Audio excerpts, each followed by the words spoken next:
welcome to our podcast that has a pending name. My name is Sierra. I guess we should start by saying our names because it's not like they would know who we are. I'm Quinn. I'm Rochelle. This episode is called Three Broke Girls. It's actually kind of funny because that's what my mom calls us. That's one of her nicknames for us, I guess. Don't really know how that came about, but here we are. At least we have a great view to have today's first little podcast. I guess we might as well explain the title beyond that. This is what her mom calls us, and it sparked our conversation during dinner because we were eating for the first time around like 4 p.m. and we thought, why does she call us that? We're not broke. We might not have a lot of money, but we pay our bills on time. We just don't have money beyond that. So, still wanting your mom to help you buy a plane ticket or something like that. And obviously, that's not the case for every parental situation. But the fact that her mom is like, oh, you should have it more together. It's like, we're 25 and 26. So I guess our thought of mind was like, what's the rush on us to be so financially stable? Obviously, we want to be financially stable, but it also takes time to accumulate wealth. So it's kind of hard hearing information like that from someone who had to also make more money because they had children to be like, oh, you should just get a job that pays more money, even if it doesn't make you happy, just to have more money, even though you would end up spending most of your time working. The fact that we are asking for plane tickets is getting broke. I get where she gets it from, but that's just not a constant phase of life, especially for people who work for their money and start at the bottom like most do. We're not walking into CEO positions, and even if we were, I would be wondering, what kind of company is that? And are you doing meaningful work? And I think that sometimes in life it just takes time to figure out what you want and what you think is good for you and what you think is good for the planet and what you think is good for the community. So I don't know. I'm in an era of embracing my brokenness because just because you are financially, I don't even want to say strapped, just because you don't have as many funds as maybe someone who drives the Rolls Royce to their penthouse office every day doesn't mean that you aren't rich in other aspects of life, like spirituality, friendship, community, etc. So, yeah. Yeah, I think the main thing is like not having more flexible income. Like my income is committed to like the bare necessities with the cost of groceries and the cost of rent and the cost of gas and the cost of car insurance and I don't even any bill that you have to pay. Like when all of your money is confined to these things, no, I don't just have money to just like go on a trip. It means that I have to like save my money and then maybe I could go on a trip like once a year. But then also like depending on the kind of job you have, you can't always like afford to take time off or have the time to take time off. So I don't know, it's giving like just keep working and just keep making money and just keep working and just keep making money, and then one day you'll get to retire and then you can spend your money. And it's like, well, I kind of want to enjoy my life now. I kind of want to enjoy my money now. And so if I'm going to have to do that, knowing that I'm not going to make a lot of money, I might as well have a job that also doesn't require as much of my thoughts and my time. There was a joke one time that we saw on the wall of, I think, a Jimmy John's, and I am going to have trouble. I'm going to have trouble explaining it exactly without telling the punchline first, but it was basically this man that had a fishing business, I think, and some guy walked into his business one day, and I guess he was like, the man who owned the business was like working part-time, and then part of that time was dedicated to his family, and then he was also, just chilling and doing stuff. And the man who walked into his business was like, you need to capitalize on this. Like, you need to work and grind 80 hours a week so that you can build your business into an empire so that you can finally retire and spend time with your wife and kid. And the man who owned the business looked around and he was like, I already do all of those things. So I think that it's just a balance, and I feel like unfortunately today people are kind of racing to the altar to have that financial stability and have that whole family unit and have the family home and have the land and then own other buildings and then have an empire.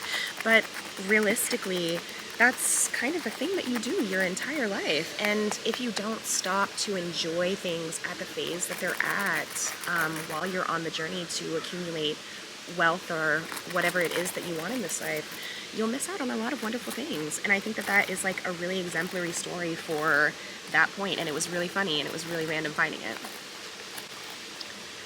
I think it's giving like it's better to have security, but like it's shocking for people to be like, oh my god, you don't have security.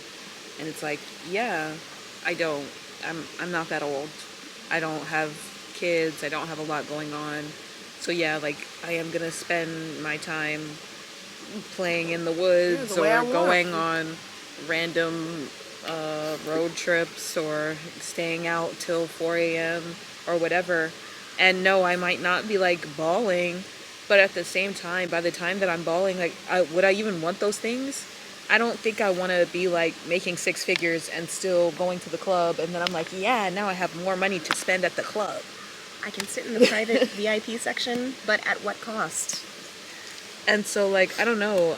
I guess I don't see what the rush is to like have it, other than to have more experiences. And then, if you have all of that wealth now and you're rushing towards having all of these experiences, then like, what's left for you once you're older? It's like, oh well, I've already been on a boat. I've already flown to Japan. I've already blah blah blah blah blah. And so it's like the more stuff you're like rushing to check off, also the less stuff you have to do later. My parents say, retirement is low-key boring. Seriously? Yeah. It does.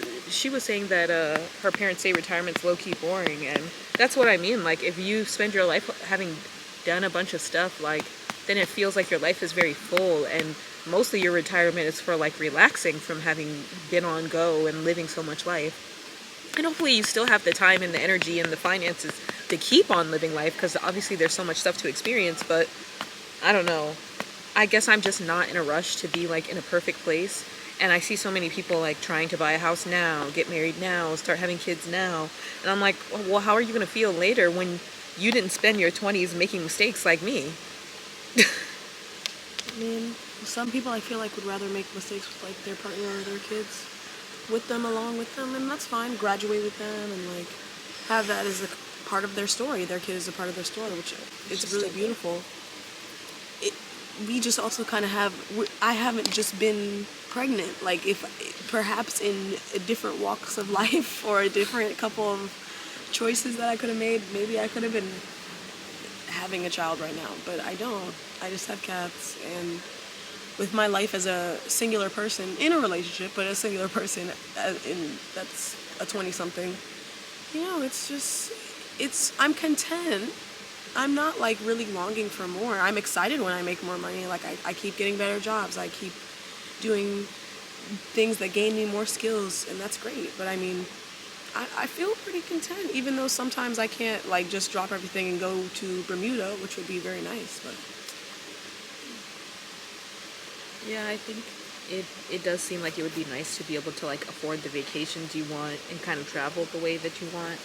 or even, you know, I love to go out to eat, so like being able to nom at Ruth Chris every day.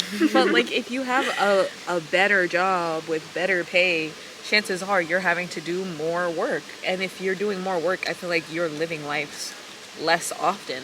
Like, I feel like, I don't know who other people follow on Instagram, but like, I'll follow someone who's a waitress or a bartender or something else, and I feel like I see them traveling more or going out more or having more fun because they have like these random days off. And you would think that they're suffering more because they're making less money, but they're actually living more of their life in a way than just like always having to go to work every day and just trying to save money. You might as well live. And I know it's not fun to live like paycheck to paycheck.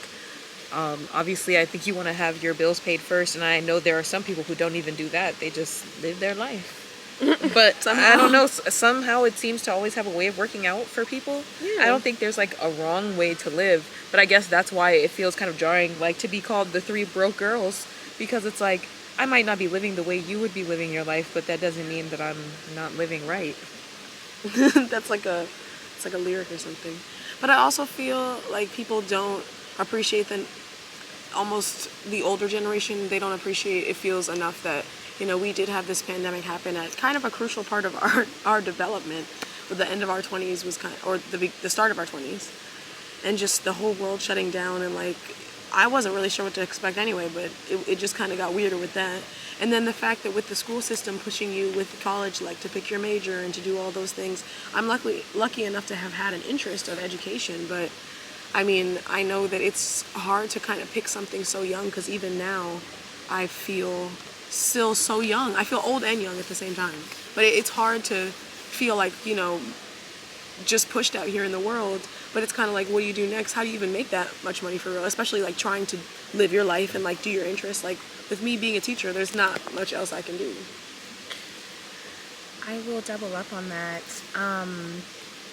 When I was in high school, there was a lot of pressure to decide exactly what I wanted to do with my life as soon as possible. Like when I was a freshman, Literally. my high school was prepping us for choosing a major in college, and that's wonderful for people, I think, that already kind of have an idea of what they want to do.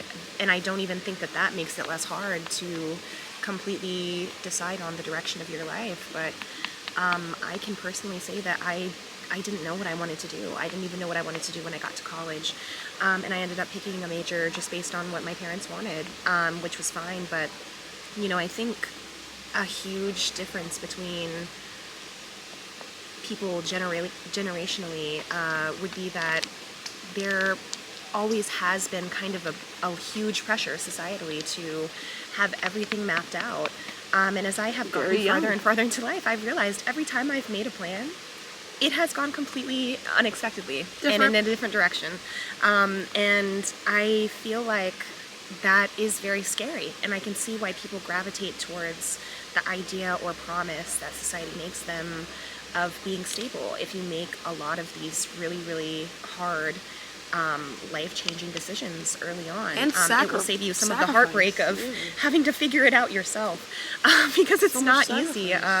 But just living, I don't really think that there is one solid plan that you should go with to achieve happiness and fulfillment, especially in your own unique individual life. So I just have had the experience personally of kind of having to navigate a path less traveled, which is, I didn't love my major in school, and I've had to research a lot of stuff that I could potentially be interested in, and I'm frankly still figuring it out.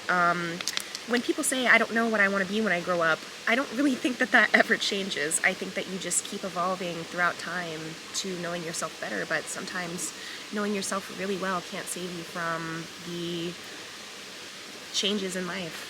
You just kind of have to navigate as it goes. So I think that there's a lot of pressure from older generations, and I'm sad that they had that pressure on them to make your life uniform as quickly as possible, because there's no surefire way. I can say that both of my parents intended to do the whole get a job and make money and have a house with a white picket fence and have a perfect family and have perfect neighbors and just live and then retire and die. But that didn't work out for them either. I don't think that it works out for really anyone. And if it does work out for someone, I'm really happy for them, because that's a lot of pressure relieved to kind of know exactly how stable looks for you and to be fulfilled in that. I mean, it makes me think about how, like,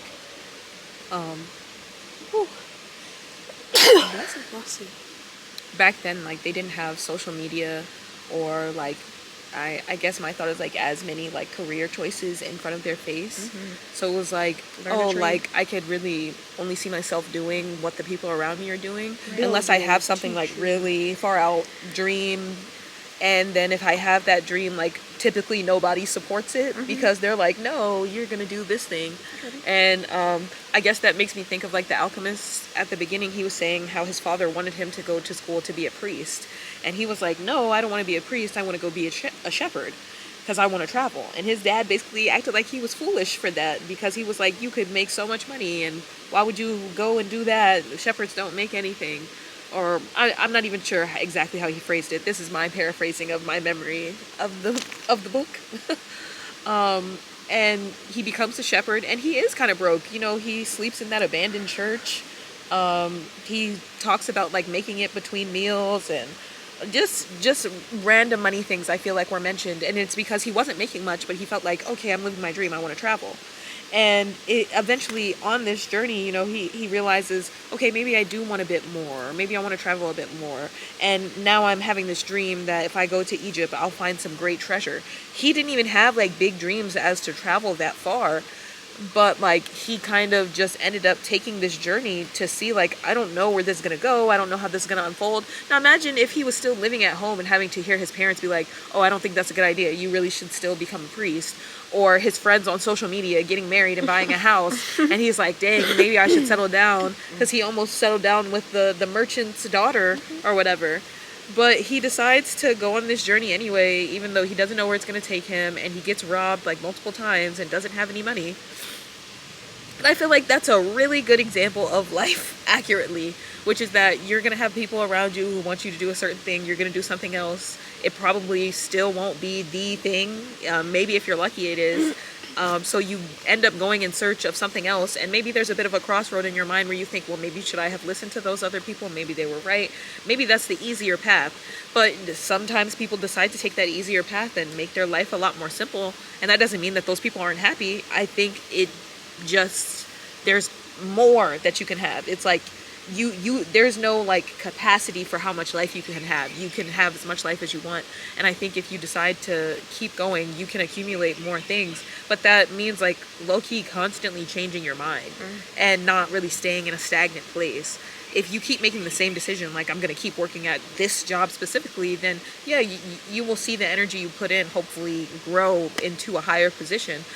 But if you're constantly changing your mind, I feel like it doesn't mean that you're not going in a direction. It just means like, and this, and this, and this, and this, and this, instead of just this, but like with a sub list underneath it of everything that came with this thing. I feel like you still have experiences even when you stay in the same place. I guess it's just a matter of, do you want to keep having the same experiences, keep having experiences in the same place, or if you want to go somewhere else and experience something new. Because, I mean, he could have fallen in love in that book in any city. He didn't have to go to Egypt. He could have found treasure anywhere if he didn't have that dream specifically of that prophetic vision. The point is that, like, I think he still could have led a happy life even just from deciding to no longer be a shepherd and trying something else. But I think, you know, there's also that point where you always wonder, well, actually, should I have been a shepherd? Should I have been a priest? He even thought about staying at that crystal shop. Like, maybe I should stay here. I think there's just always this call to, is this the right space or do I keep going? And I think that kind of speaks to like what I believe humans' nomadic element to be, is that like there is a part of us that wants to settle down and create home, and then there's another part of us that wants to explore and keep changing and seeing what else could happen and being curious and exploring the unknown. So I guess it's really about picking when you think the right time is to settle down. There is no right or wrong way to live life. You just kind of have to live it for yourself, because your path is so unique and individualized. While people have done things that you have done before, there's no one like you, and there will never be anyone like you again. Yeah, I feel like I was thinking in that direction too with what Sierra was saying. Like, it makes me think of the wilderness guy, the guy who left for the Alaskan wilderness. And it's just Chris McCandless? Into the wild. Into the Wilds, Chris McCandless. Yeah, so I mean, I just think it kind of goes with like their destiny. Like, even though people will tell you like, oh my gosh, do this, why haven't you, in my own story it's, well, why don't you go get more degrees or go back to school or do this or do that. And I mean, it literally, it might happen. I'm not saying that the influence from our outside sources don't influence us greatly, because they do, especially our parents. But I mean, like, it just is part of your own destiny. Like in the Alchemist, they were talking about all of the things that were happening to him were basically going to happen anyway, and it was pretty much just, I mean, this is not supposed to be an Alchemist spoiler or anything, but read the book. Yeah, read the book. But I mean, like, it's all about the journey, basically, type shit. And that's how I felt like it was with the Alaskan wilderness guy, especially because he ended up passing away in that story. Like, that was his life, though. Like, he chose to live it that way. He was an educated guy. you know, There's power in choice. there's so power much power. in literally He met a free bunch will. of people. He had a Yeah. bunch of jobs. Yeah, I mean, He lost a lived bunch his of things. life. He gained a bunch. He lived his life, and I feel like that's Stuff a thing happened. that I don't. Yeah, so much stuff I happened. feel like I don't know where that came from in the generations that are newer. Like I feel for the older generations because it's like some audacity we have to go out and live your life against everything that we built pretty much, because black people especially, they definitely built up everything. So I know shit was hard, but I mean, I think I'm almost at a place where the ancestors at least would have wanted me personally to be. At least it feels like that in a way. Why wouldn't they want me to be happy? So it's nice for us to reap the benefits of some hardships. It's nice for us to make choices and decisions for ourselves and fail for ourselves and succeed for ourselves. I succeed, and I do end up making my own money even in the summer when teachers don't have jobs. I mean, things are fine. We haven't been living out of a box yet. So, I mean, closing remarks. I mean, I think I constantly come back to the conclusion that, like, life is going to happen to you no matter what you do. So, like, I could live a pretty straightforward life of having the same job and living in the same place forever and staying with the same person forever and have a family, yada, yada, yada. But that doesn't mean, like, you won't still get a flat tire, or someone won't steal your bank information, or that your son won't get into a fight, or that your husband won't lose his job, or whatever the case is. Like, the thing is, like, life is still going to happen to you anyway. And so that's what leads me to believe that, like, everything is really neutral. It's like whatever way you want to go. If you had the whole map of the world laid out in front of you and no specific destination set in your mind, you would just be going through the motions of seeing things, and in between that still having to sleep and eat and shower and everything else that we do as basic humans. I mean, I hope. Some of y'all. But I'm just saying that, like, we will do those things regardless, and whatever happens in the rest of your day, however else you choose to spend it, I mean, I really just hope that you're choosing to spend it the way that you want. I think the only wrong way to live your life is if you're not living the life that you want. But if that is what you want and that's what makes you happy, I don't think that it means that it's wrong. And I feel like sometimes with certain people and their beliefs, they think that there's just one way to live, and that seems to be very money and job oriented. You know, the first thing that people will ask you is, well, how old are you? What do you do? And I feel like it's to immediately size up who you are, how much money you make, like, where do you live? Like, because if you say if you live in New York, oh, I live in Tribeca, they're automatically like, ooh, you got, versus if you say I live in Long Island. Like, this is just an example of, like, just based off of that, you're sizing each other up. And if somebody says, oh, how old are you? And you say 18, you might be like, oh, you're a baby. Oh, you still got your whole life ahead of you. But if you talk to someone who's 51, you might be like, oh, geez, like, dang, this person has been through life. They know something. Like, I feel like all of these judgments, though, like, it doesn't really make a difference because you don't really know a person just based off of these superficial things.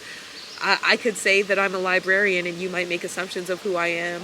I could say that I work at the movie theater and you might make assumptions about who I am. I could say I work at the dispensary and you'd make assumptions about who I am. And that doesn't make any of those assumptions correct. And so I think that everybody is living their life, and in some way it still creates this harmony or synchronization that allows the world to kind of flow.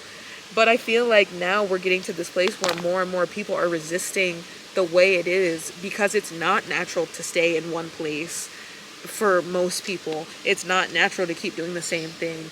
And so that's why I feel like we see so many people, like, jumping around and being like, oh, well, I'm going to move to Houston or New York or DC or Atlanta or Miami or LA or Seattle or whatever.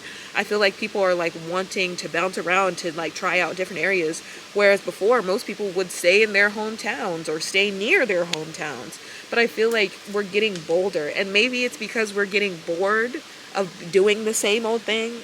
Maybe it's like, as secure as it sounds to do something and already know what's going to happen, maybe I want a little bit of surprise. Maybe I want to not know what's going to happen. Maybe I want a little bit of excitement. Maybe I want a little bit of passion. And that seems to be like a taboo word. You know, they didn't say, what are you passionate about when you were in high school? They said, what do you want to major in? And no one ever said that what you majored in had to be something you were passionate about, because the minute that you say, oh, I'm passionate about photography, they'll be like, oh, that's a stupid major. You'll never make any money from that, or whatever it is. But what would the world look like if everyone was doing things purely based off of passionately wanting to do it? Imagine the type of doctors we'd have. Imagine the type of teachers we'd have. Imagine the type of police officers we'd have. Who would love to be doctors, praying to be doctors, but they don't have the money. And it doesn't Smart seem as right. fuck too. It doesn't seem right that like people choose things purely based off security and money. That's a fear mindset. That's a lack mindset. That's a scarcity mindset. It's all wrapped up in the same thing of believing that you can't be happy without these material things. And it's just simply not true. And I guess some people are just evolving past that. So I guess being three broke girls has taught us a lot. It's taught us a lot. I mean, broke in quotes, but like it's taught us a lot to, you know, use what we have. We're out here sitting in the middle of the woods having a grand old time.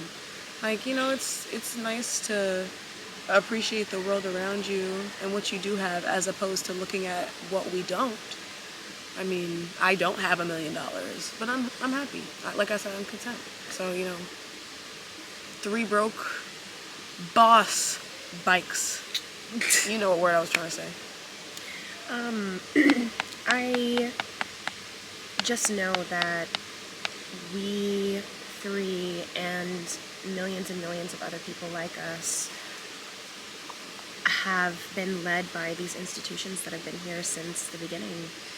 And I think as a collective, everyone is kind of starting to awaken in that we are searching for something different as a society now.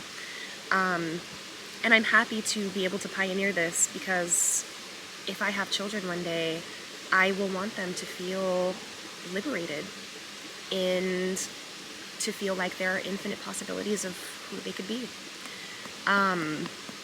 Giving that gift to someone is so powerful. So I think everyone that is struggling right now with their vocation or their life path, or who's stressed about what they're going to do with their life, or what even they're going to do tomorrow or next, we're carrying this on our backs. And I know that with every generation we create a freer and freer society for people to thrive in, and that's beautiful. I think it's okay to take some time to figure out what you want. It's okay to not be where you want to be, because you do have time. And I know there's like stuff like tomorrow's not promised, and you could die any day. But like, would you rather die unfulfilled though, or not at least seeking that fulfillment? I feel like your life is important. Who you are and what you do and what you have to share and give is really important. Someone with binoculars that thinks that I can't see them. Yep, exactly. So I think we just constantly come to the thought that if we are broke, it's not a life. If it Life has tried to break me. If it ain't broke, don't fix it. And we're not for real broke. We're not broke. We're rich in life. We're rich in love. You know, all those things that you were saying before. We have lots of good And memories. we have lots of good memories. And I feel like you can still live a life that makes you happy, you know, without having to spend a lot of money. I think the idea is that people have tied money and happiness together, and it's simply just not the case. No money, no problems. Obviously, it brings security, and I think people think security brings happiness, but there are plenty of people who are secure and are not happy. So I just think that it's such a balance and a mix. You should feel secure in your everyday physical life, but you should also feel secure in your relationships, and you should also feel secure in your own body. And I think that all of these things really embody what it is to have a good experience here on Earth. And I think once you have built that kind of like happiness from something that exists outside of what you look like, or how many friends you have, or who you're dating, or the career that you have, then you know that that happiness is truly sourced from within you. And when you get these other things that you do want, it is an addition to who you already are. It's not who you are. And, that's why people struggle when they lose their job or lose their partner or lose their friend or lose just anything, because they have wrapped their identity up into it. And so I think by being broke, in air quotes, it forces you to be attached to less things and find truly. There's beauty in the struggle, Nick. It forces you to find what's truly you, what's truly going to make you happy, because you're not trying to source it from something else. And in that, obviously we're all still working on ourselves. I think that you'll have to constantly keep working on yourselves. Living is constantly changing your mind over and over and over again. Says the Gemini. I just think that there's a lot that's going to happen in this life, and I'm not in a rush to experience it all. Or find out, yeah. And I don't want to mess around and I find know out. that everything is temporary. I know that everything is constantly changing. And I know that being broke isn't going to be a forever thing. And again, I can say I'm not really broke. We're broke. We're not broken. Yeah. My bills are paid. And that's the difference. Yeah. Never missed And one. I do feel for people who struggle to feel the security of having a place to sleep at night and having food to eat when they wake up. But I just know that at the same time, if you are fucking miserable living your everyday life, I guess I personally would rather face the alternative, which is the unknown and perhaps a bad situation to get to what I want. Oh. And I mean, like, if you want to be able to afford the bare necessities, I think that's a little bit different. I think it's like this line of like making enough and making a lot. Yeah. And I feel like broke is now considered just making enough, just paycheck to paycheck. I mean, when that's like the reality of most can do people's shit. financial situations. We just can't drop a bag and buy a Lamborghini. Yeah. No, But I can Why go do to the you need movies. sometimes I can get a drink. Like, I might. I think but it's important to not project your desires onto anyone else. And I think that society has done a really good job of ingraining the idea that we need the Lamborghini, we need the Birkin, we need the Chanel makeup, we need. Consumerism is serious. Our entire country lives and breathes capitalism, so it's really hard to escape being under the thumb almost and oppression of feeling the pressure to need things and need